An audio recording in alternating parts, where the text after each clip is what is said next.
Hey guys, it's Elias. Welcome back to the channel. If you are new here and you like car stuff, be sure to hit that button below to subscribe. So you see me sitting here in front of the Type R. I want to go over how the Civic Type R, my Civic Type R, did at the previous track day. Now, in case you guys missed it, I took the car over to Pocono with Track Night in America. I'll put a link to a video right above. There are about 2 or 3 videos regarding that track day.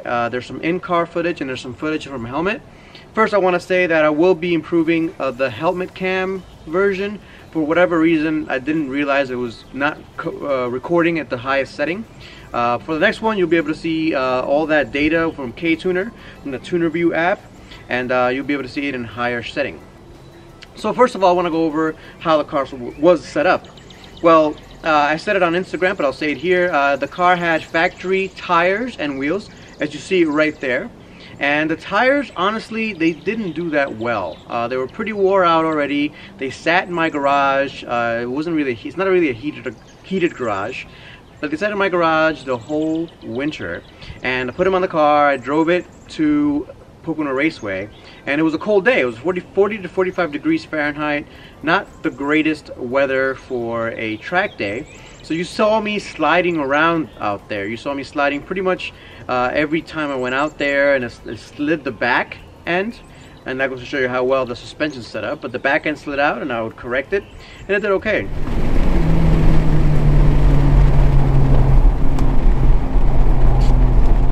That was way faster than I expected, thanks to stage 1.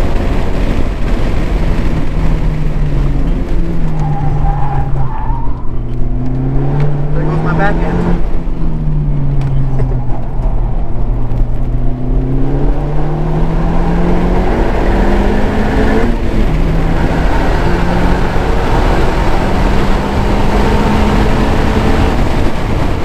Now, in terms of how the tires are right now, they're actually not looking too bad.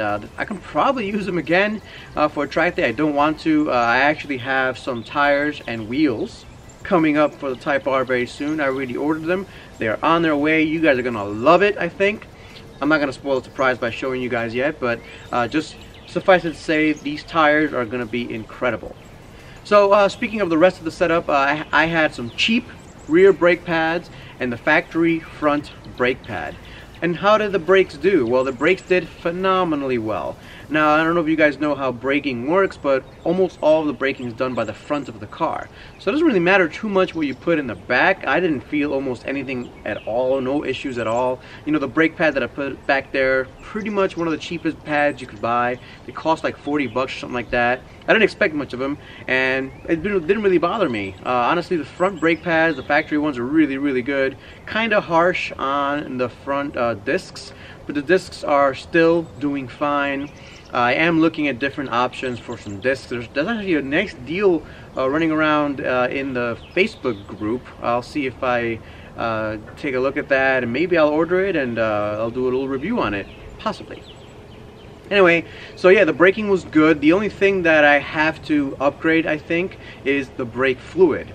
You know, it's gone through 5 different track days, it's been through the winter, and you know, usually if you use your car normally, you don't take it to the track, you don't really have to change the brake fluid until, you know, 20, 40, 50,000 miles. But the way I drive the car and the way I've been using the car, I'm going to have to change that fluid up very soon, and I'm going to be changing it up for some race spec fluid, some higher temp brake fluid. Now, the problem with higher temp brake fluid is that it is hygroscopic, more hygroscopic than non high temp brake fluid, so I do have to change it more often, but not a really big deal to me. So yeah, brake wise, it did okay. It did pretty well, actually, better than expected. The car brakes phenomenally. Now, as you saw out there, I was tuned. The first time out, I went stage 0 and the power was there, and then I went stage 1 on the second and third. And what did I learn from that? Well, we all learned that I do need an intercooler at some point. So I'm looking to get, I don't know which intercooler yet. I like the PRL intercooler, I like the Mishimoto intercooler. So I'm trying to see which one I'm going to get. But I will be getting that at some point very soon, so look out for that. But the temps, you know, they were kind of high considering the temperatures were pretty low. So that's something that you should keep in mind if you're running a stage 1 tune from either Honda or K-Tuner. Your temperatures are going to spike up, and if you don't have an intercooler, you might have some issues.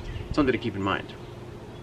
Something else I'm going to be looking at as well is the downpipe, and I think that might be something I'll be adding to the list here in terms of the upgrades.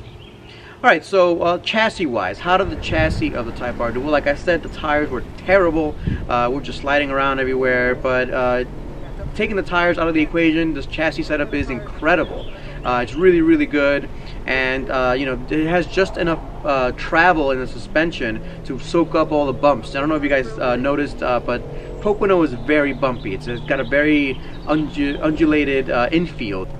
When they use the infield, it's a very kind of undulated, it's not very smooth, and it helps to have the suspension travel. If I would lower the car, I think I would ruin the handling. Now, I am going to teach you guys, because I've learned it myself, I'm going to teach you guys a free suspension upgrade trick. If you're going to use the car like I used the car, you should do this to the Type R. I'll show you guys how to do it. I'm finalizing the specifics of it and making sure I get, you know, alignment and everything, all that correctly before I give you guys any information. But as soon as I get all that information down packed, I'm going to go ahead and do it to my Type R, and I'll show you guys a free suspension upgrade trick that you're going to want to do if you drive a car like I do. If you don't drive a car like I do, you won't do it, but yeah, no, I don't recommend you do it. But the suspension trick is going to be awesome, and it's going to make it better for the track. Now, in that same vein, I did order some parts already for the Type R. It's already on its way. And so I'll tell you right now, they are brake pads, wheels, and tires. And I think that's all this car needs. It needs some brake fluid, brake pads, wheels, and tires to improve those lap times. A lot of you guys said that you were kind of disappointed that stage 1 didn't really push the top speed at the front straight, at the main straight at Pocono compared to last year's time. Now you got to remember, last year it was very, very hot, brand new OEM factory tires, very, very, very sticky, so I was able to take those turns much, much faster than this year. So coming out of the turn is very, very important to pick up that speed. Now, if I was to have the same exact scenario, or if I had better tires and it was warmer out, I'm sure I can get up to 140, 145 miles an hour down that straight. So don't be disappointed. It's not because it's not making all that power. It totally is. Hey, I was keeping up and passing the Mustangs. That's the V8 Mustangs, for that matter. That's pretty huge. So that's something to keep in mind. So once I get those modifications done to the Type R, I think we're going to be able to do amazing things when it comes to lap times. So what else did I think about the Type R on the track? Well, the high-speed stability of the car still surprises me to this day. I think the aero does incredible work at keeping the car stable at speeds above 100 miles an hour. I mean, the wing and everything around the car just works so well to make sure you're nice and planted at over 100 miles an hour. The front seat, I love that front seat. It keeps you nice and hugged up. I don't know if you guys see, but I put my seat up really forward, so I'm really close to the steering wheel, and the seat keeps me nice and well planted. Other things that I noticed was that because it wasn't that hot, most cars out there were melting their tires off and throwing it up on my car, as it happened in the previous track day where I was chasing a Ford Focus RS and a lot of that rubber came on. So my hood and the front of my car all basically came away unscathed, happily. So nothing really happened in terms of getting the car dirty. Come on, come on.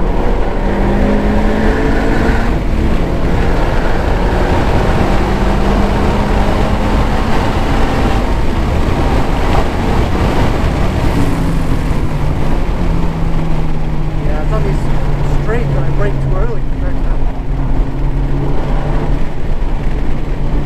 just don't trust my brakes yet. I need better brake pads.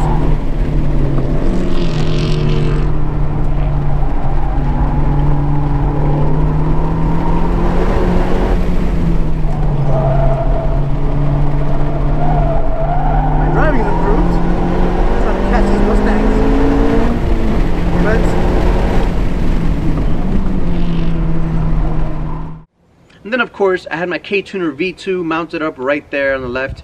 You guys were able to see some data on some of the videos from the K-Tuner V2, but I was looking at my own V2 to take a look at the temperature, the IATs, so the intake temperatures, and the ECTs, the engine coolant temperature, to make sure that everything was, you know, kind of normal. The coolant temperatures were shooting up to around 215 degrees Fahrenheit, but as long as it's below 225, 230 degrees Fahrenheit, that temperature is okay. Because of that, though, I am going to be looking at heavier oils. Maybe a 0W30 or a 0W40 weight oil will be a lot better, especially when it gets warmer out here and we start doing track days in the heat. So I'll be researching and seeing what's the best. Maybe I'll get some AMS oil to get in there. And yeah, final thing is that I had no problems with the car at all. The car ran beautifully. It did run out of gas. It just eats up gas with that stage 1. You know, it's what it's meant to do. But yeah, it's the transmission shifts beautifully. There's no issue, no crunching, nothing to worry about at all. No snag ups, 5th to 4th gear. It's just a better shifting car. It's like a brand new car, to be quite honest with you. And stage 1 tune on the K-Tuner just transformed the car even more. It's a faster car. It's a more brutal car.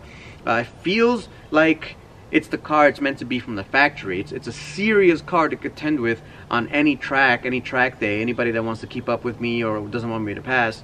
You know, I'm starting to take a look at Mustangs and Corvettes and trying to keep up with them. That's huge. You know, I never thought I'd be able to keep up with very well driven Mustangs and Corvettes. You guys got to remember, this was an advanced track day.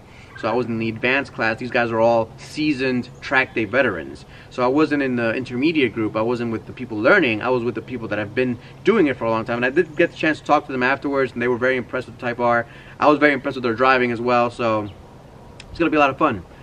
Alright guys, that pretty much wraps it up. I hope you really enjoyed this video. And if you have any questions, as always, please put them down below. I look forward to sharing some videos with the Type R. Some more mods are coming, of course. I'm going to be taking a look at that shift knob. I might be changing it up. I'm not too sure yet. Keep in touch for that. And yeah, that's it. Thanks for watching, guys. I'll catch you guys next time. Peace out.